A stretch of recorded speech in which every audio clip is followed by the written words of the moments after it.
Hi student. आप कैसे हैं? इससे पहले वीडियो में हमने आपका हाइड्रो पावर प्लांट के बारे में डिस्कस किया था। एक एक टॉपिक आपका हाइड्रो पावर प्लांट क्या था, पूरी चीज़ें डिस्कस किया। ठीक है, उसके बाद नेक्स्ट आपका जो चैप्टर है वो है आपका न्यूक्लियर पावर प्लांट। ठीक है, तो देखिए न्यूक्लियर पावर प्लांट के बारे में कुछ चीज़ें बता देते हैं, होता क्या है चीज़ें। देखिए इससे पिछले चैप्टरों में जैसे पहला था आपका थर्मल पावर प्लांट था, दूसरा था आपका हाइड्रो पावर प्लांट। ठीक है, तो उसमें आपका जो भी ऊर्जा के स्रोत थे उसमें कोयला था, जल था, उसका प्रयोग किया जा रहा था। ठीक है, लेकिन हमने देखा कि भविष्य में इन स्रोतों का अभाव संभव है, जैसे पर्याप्त मात्रा में जल की उपलब्धता की कमी हो सकती है, कोयला का भी भंडार आपका सीमित है, वो भी उसमें आपकी अभाव संभव है। तो अतः ऐसे में हमें ऐसे ऊर्जा की आवश्यकता पड़ती है जो आपका सस्ता हो तथा ठीक है अधिक मात्रा में उपलब्ध भी हो। ठीक है, क्योंकि दिक्कत है जो भी ऊर्जा के इससे पहले जो भी स्रोत थे उसमें उसमें भविष्य में उसकी अभाव का संभावना था। तो उस चीज़ को मतलब हमें ऐसी ऊर्जा की स्रोत चाहिए था जो सस्ता भी हो, अधिक मात्रा में उपलब्ध भी होना चाहिए।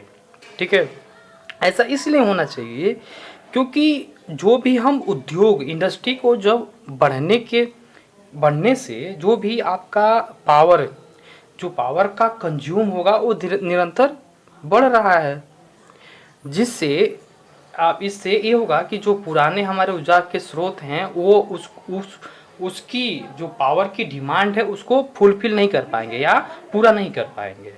तो इस दिशा में इसलिए अलग ऊर्जा की स्रोत की हमें आवश्यकता चाहिए। ठीक है, तथा ये भी आपका चाहिए, ये चीज़ें थी। तो इसलिए एक आपका नाभिकीय ऊर्जा स्रोत या कह सकते हैं न्यूक्लियर पावर प्लांट क्या का उपयोग किया गया। क्या है कि nuclear energy resource nuclear energy resource का उपयोग किया गया जो आपके धरातल पर पृथ्वी पर एकदम प्रचुर मात्रा में है, अत्यधिक मात्रा में है। ठीक है, तथा इसका ऊर्जा स्तर भी आपका अधिक होता है अन्य के दोनों के तुलना में, चाहे आपका थर्मल का हो चाहे हाइड्रो का है। ठीक है, उन ऊर्जा स्रोतों की तुलना में आपका जो न्यूक्लियर एनर्जी रिसोर्स होता है उसका आपकी ऊर्जा का स्तर, एनर्जी का स्तर आपका उच्च होता है। ठीक है, तो अतः इसलिए ठीक है बढ़ती हुई ऊर्जा की डिमांड को देखते हुए न्यूक्लियर पावर प्लांट मतलब पावर प्लांट का मतलब सहारा लेना पड़ा। अब देखिए क्या है कि जो न्यूक्लियर पावर प्लांट में इसमें एक न्यूक्लियर रिएक्टर की सहायता से न्यूक्लियर की ऊर्जा को हम या हीट एनर्जी में कन्वर्ट करते हैं। ठीक है, और इस हीट एनर्जी को हम ठीक है इस हीट एनर्जी की सहायता से हम आपके स्टीम जनरेट करते हैं, जिससे स्टीम जनरेट होने से वही आपका टरबाइन रोटेट होगी। टरबाइन के रोटेट होने से आपका मैकेनिकल एनर्जी मिलेगा, उससे लगा हुआ आपका जनरेटर होगा जो इलेक्ट्रिसिटी जनरेट करने का कार्य करेगा। ठीक है, देखिए बेसिकली न्यूक्लियर पावर प्लांट में क्या है, इसमें हम क्या करते हैं न्यूक्लियर रिएक्टर की सहायता से हम न्यूक्लियर की एनर्जी को हम हीट एनर्जी में परिवर्तित करते हैं और उस हीट एनर्जी की सहायता से हम स्टीम जनरेट करने का कार्य करते हैं। ठीक है, जो स्टीम का उपयोग हम टरबाइन को चलाने में करते हैं, जिससे आपका हीट एनर्जी से आपका मैकेनिकल एनर्जी में परिवर्तन होता है, ऊर्जा का परिवर्तन होता है। पुनः जनरेटर की सहायता से मैकेनिकल एनर्जी को हम इलेक्ट्रिकल एनर्जी में कन्वर्ट करने का कार्य करते हैं। तो सीधा संक्षेप में कॉन्सेप्ट क्या था, देखिए यहाँ पे हम क्या कर रहे थे। देखिए एक न्यूक्लियर रिएक्टर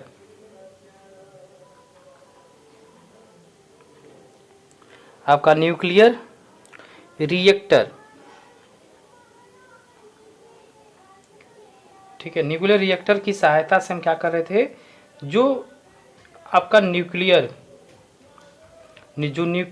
न्यूक्लियर की एनर्जी थी, न्यूक्लियर की जो एनर्जी थी उसको हम किस में, हीट एनर्जी में, ठीक है, हीट एनर्जी में कन्वर्ट कर रहे थे। इस हीट एनर्जी को हम क्या कर रहे हैं पुनः, इस हीट एनर्जी को पुनः हम क्या कर रहे हैं, आपका स्टीम जनरेट करने में कार्य कर रहे हैं। क्या कर रहे हैं, स्टीम जनरेट कर रहे हैं, स्टीम एनर्जी जनरेट करते हैं। और इसी स्टीम की सहायता से हम क्या करते हैं, आपका टरबाइन चलाते हैं, जिससे आपका मैकेनिकल एनर्जी प्राप्त होता है, मैकेनिकल एनर्जी। फिर से इसे हम क्या करते हैं, टरबाइन से जनरेटर से जोड़ते हैं, जनरेटर से, जिससे हमें इलेक्ट्रिकल एनर्जी प्राप्त होती है, ठीक है। ये बेसिक आपका कॉन्सेप्ट था। हम न्यूक्लियर रिएक्टर की सहायता से न्यूक्लियर की एनर्जी, न्यूक्लियर की एनर्जी को हम हीट एनर्जी में कन्वर्ट कर रहे हैं। फिर से हम उस हीट की सहायता से हम स्टीम जनरेट कर रहे हैं। फिर से हम स्टीम से मैकेनिकल एनर्जी, स्टीम को हम टरबाइन रोटेट करें, जिससे मैकेनिकल एनर्जी आपकी प्राप्त हो रही है। फिर से इससे लगा हुआ जनरेटर है जो इलेक्ट्रिकल एनर्जी जनरेट करने का कार्य कर रहा है, ठीक है। 30 बेसिक चीज़ें थी। इसके बाद इसी में जो विश्व का जो पहला न्यूक्लियर पावर प्लांट था वो 1954 में, ठीक है, 54 में आपका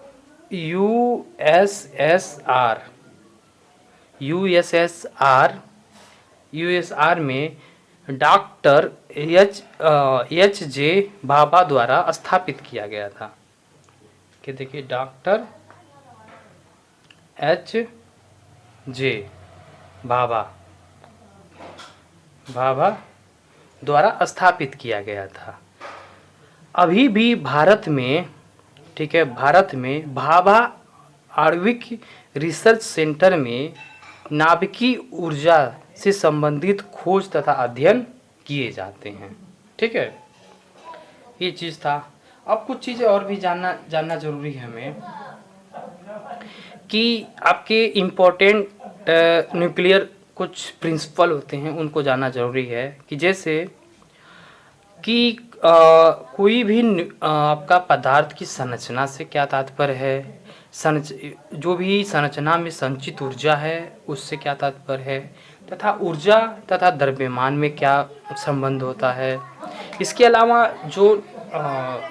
जो भी आपके नाभिकीय संलयन या नाभिकीय विखंडन जो प्रक्रिया होती है वो क्या होती है, एक एक करके हम इसके प्रिंसिपल को डिस्कस करके हम आगे बढ़ेंगे। तो इससे सबसे पहले आपका आता है रिलेशनशिप बिटवीन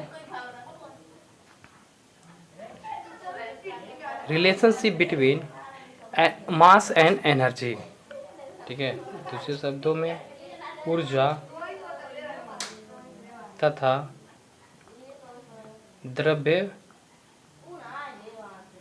द्रव्यमान में संबंध।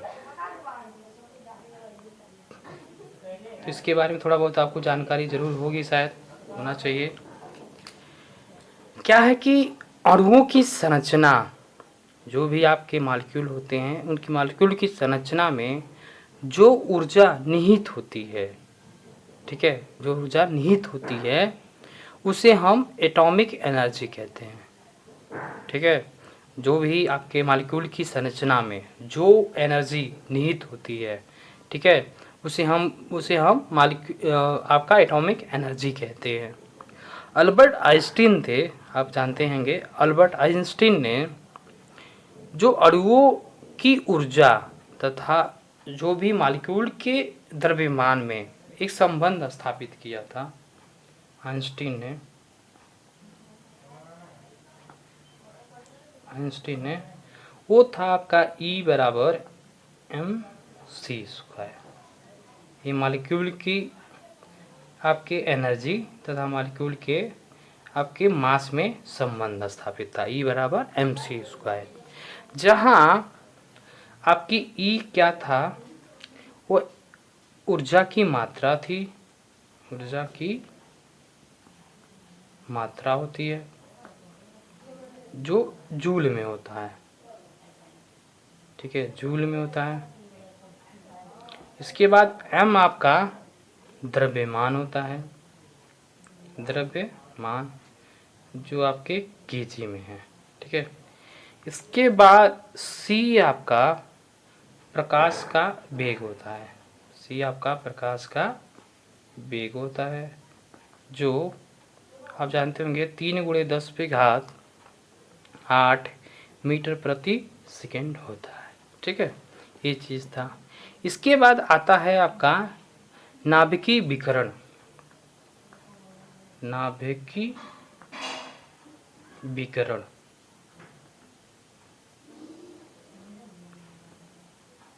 विकिरण या न्यूक्लियर रेडिएशन, ठीक है, ये होता है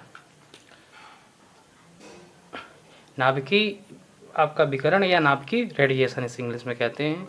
तो देखिए क्या है कि मुख्यतः 5 नाभिकीय विकिरण नाभिकीय अभिक्रियाओं द्वारा उत्पन्न होते हैं। देखिए क्या क्या है वो पांचों। पहला होता है आपका गामा,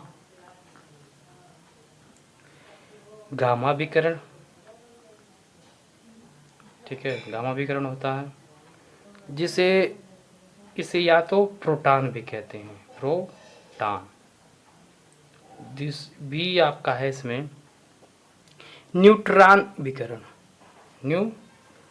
न्यूट्रॉन विकिरण, ठीक है। इसमें आपका मास +1 होता है, ठीक है। इसके बाद जो तीसरा है आपका इसमें विकिरण वो होता है प्रोटॉन का, प्रोटॉन होता है, प्रोटॉन, ठीक है। इसमें 1+ चार्ज होता है। इसके बाद आपका अल्फा कण होते हैं, डी आपका है अल्फा कण,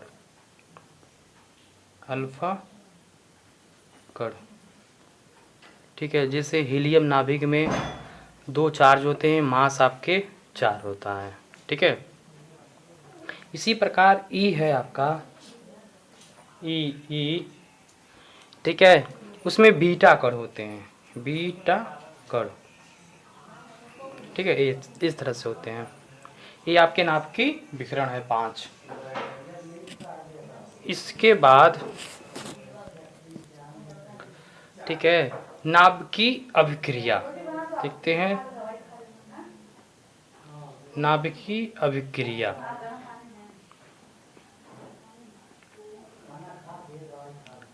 नाभिकीय अभिक्रिया के बारे में डिस्कस करते हैं। तो देखिए नाभिकीय अभिक्रिया, नाभिकीय अभिक्रिया इसलिए महत्वपूर्ण है क्योंकि नाभिकीय अभिक्रिया के दौरान जो नाभिक के टूटने या आपस में जुड़ने के फलस्वरूप अत्यधिक मात्रा में ऊर्जा उत्पन्न होती है। क्या है? नाभिकीय अभिक्रिया के दौरान नाभिक के टूटने या आपस में जुड़ने के फलस्वरूप अत्यधिक मात्रा में ऊर्जा उत्पन्न होती है। आपके नाभिकीय अभिक्रिया का उदाहरण एक देख लेते हैं। तो क्या है इसमें आपको लिखने की लिख लीजिए थे, इसके दौरान लिख देते हैं, इसके दौरान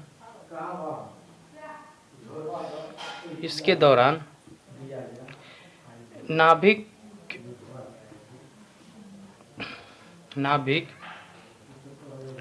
के टूटने या आपस में जुड़ने के फलस्वरूप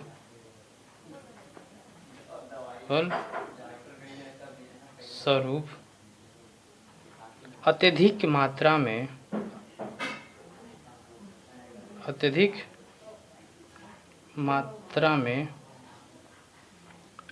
मात्रा में ऊर्जा उत्पन्न होती है।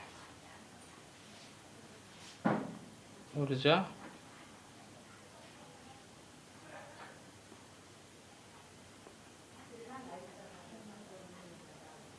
उत्पन्न होती है। ठीक है, ये है।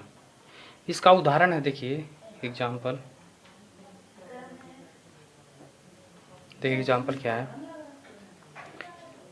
n या 11(1)23 + 1H1 आपका 12 mg 23 + 0n1 + q। देखिए क्या है कि ये आपका न्यूट्रॉन है। देखिए क्या है कि सोडियम तथा हाइड्रोजन के आयन के जुड़ने के बाद मैग्नीशियम आयन बने तथा न्यूट्रॉन उत्सर्जित करता है, तथा Q आपका ऊर्जा है, जो ऊर्जा अत्यधिक मात्रा में उत्सर्जित करने का कार्य करता है। ठीक है, ये बाद में बताएंगे कैसे है। इसके अलावा अगर 1e 0 है तो वो इलेक्ट्रॉन उत्सर्जित करेगा। इसके बाद जैसे बताया अभी इसमें था, इस दौरान नाभिक के टूटने या आपस में जुड़ने के फलस्वरूप अत्यधिक मात्रा में ऊर्जा उत्पन्न होती है। तो नाभिक का टूटना या जुड़ना वो भी एक आपका प्रक्रिया है, जिसे हम क्रमशः कहते हैं आपका इस करना है। पहले इसका उसको देखते हैं। उसमें देखिए नाभिकीय संलयन प्रक्रिया। नाभिकीय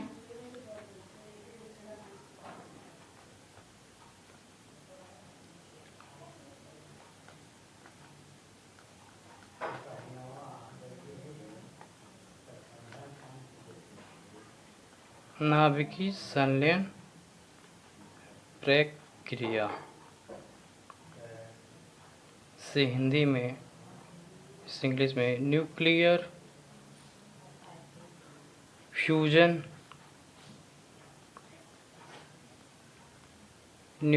फ्यूजन प्रोसेस कहते हैं। ठीक है, ये होता है क्या है बेसिकली नाभिकीय संलयन प्रक्रिया, न्यूक्लियर फ्यूजन प्रोसेस। ठीक है, इसमें देखिए क्या है। इस प्रक्रिया के अंतर्गत दो हल्के नाभिक मिलकर एक बड़े तथा भारी संरचना का नाभिक बनाते हैं। इस प्रक्रिया के दौरान अत्यधिक मात्रा में ऊर्जा निकलती है। इस ऊर्जा को नाभिकीय संलयन ऊर्जा कहते हैं।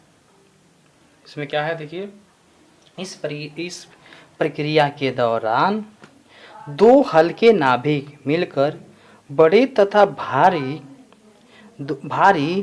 संरचना का नाभिक बनाते हैं।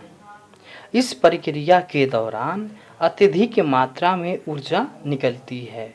इस ऊर्जा को हम नाभिकीय संलयन ऊर्जा कहते हैं। एग्जाम्पल के रूप में देखिए, पहले दिखा देते हैं। डिफिनेशन लिखने की जरूरत नहीं है आपका। एग्जाम्पल देखिए,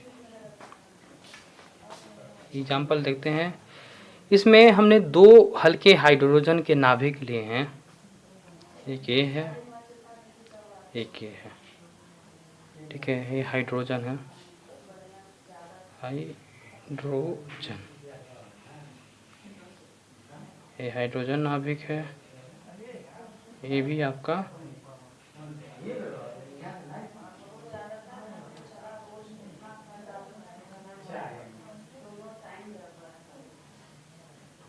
हाइड्रोजन नाभिक। ये दोनों आपस में मिलकर एक बड़े नाभिक की संरचना कर रहे हैं, जो है आपका मिलकर हीलियम नाभिक की संरचना करते हैं। ठीक है, हीलियम नाभिक। ये किस प्रोसेस द्वारा? संलयन प्रक्रिया द्वारा। संलयन देखिए इसमें दो हल्के नाभिक, देखिए इस प्रक्रिया के दौरान दो हल्के नाभिक मिलकर एक बड़े नाभिक का निर्माण करते हैं। इस दौरान अत्यधिक मात्रा में क्या होगा? ऊर्जा उत्सर्जित होता है। ऊर्जा क्या होगा? उत्सर्जन होगा। ठीक है, उत्सर्जन होगा। ठीक है, ऊर्जा उत्सर्जन होगा, जिससे मतलब ये आपका था इसमें। ठीक है, उसका उदाहरण है सूर्य से ऊर्जा, इसी मतलब सिद्धांत पर आधारित है जो सूर्य की ऊर्जा है। ठीक है, तो क्या हुआ इसमें? देखिए इसमें क्या था, इस प्रक्रिया के अंतर्गत इसमें दो हल्के नाभिक मिलकर एक बड़े तथा भारी संरचना वाले नाभिक का निर्माण करते हैं। इस प्रक्रिया के दौरान अत्यधिक मात्रा में ऊर्जा निकलती है। इस ऊर्जा को हम नाभिकीय ऊर्जा कहते हैं। ठीक है, ये चीज़ था। तो डिफिनेशन लिखने की ज़रूरत नहीं है, नहीं लिख रहा हूँ। ठीक है, इसी प्रकार है आपका नाभिकीय विखंडन। नाभिकीय विखंडन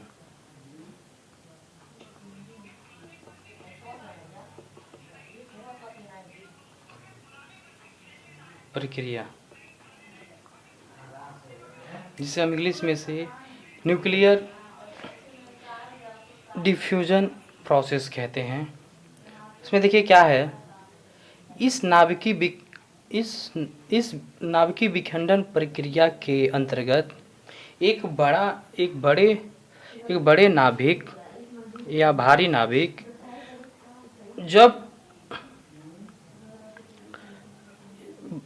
इस प्रक्रिया के दौरान देखिए एक बड़े नाभिक पर जब न्यूट्रॉनों की बमबारी की जाती है तो एक बड़े नाभिक हल्के हल्के नाभिक में विखंडित हो जाते हैं या टूट जाते हैं। इस दौरान अत्यधिक मात्रा उत्सर्जित होती है, निकलती है। इस उत्पन्न ऊर्जा को हम नाभिकीय विखंडन ऊर्जा कहते हैं। ठीक है, तो इसमें क्या था, देखिए नाभिकीय विखंडन प्रक्रिया के अंतर्गत एक बड़े नाभिक पर जब न्यूट्रॉनों की बमबारी की जाती है तो बड़े नाभिक कई हल्के हल्के नाभिक में टूट जाते हैं, जिससे अत्यधिक मात्रा में ऊर्जा उत्सर्जित होती है। यह उत्सर्जित ऊर्जा ही आपकी नाभिकीय विखंडन ऊर्जा कहलाती है। इसमें उदाहरण देखिए, सिंपल था, 0.901 न्यूट्रॉन है। जब न्यूट्रॉन की हमने क्या किया है, विखंडन प्रक्रिया के द्वारा देखिए क्या करते हैं हम, जब इसके किसी बड़े नाभिक में हम यूरेनियम 235 को हम जब न्यूट्रॉनों की बमबारी करा रहे हैं तो ये कई छोटे छोटे नाभिक में आपका विखंडित हो रहा है, टूट जा रहा है। ठीक है, इस दौरान अत्यधिक मात्रा में ऊर्जा उत्सर्जित करेगा, छोटे छोटे नाभिक में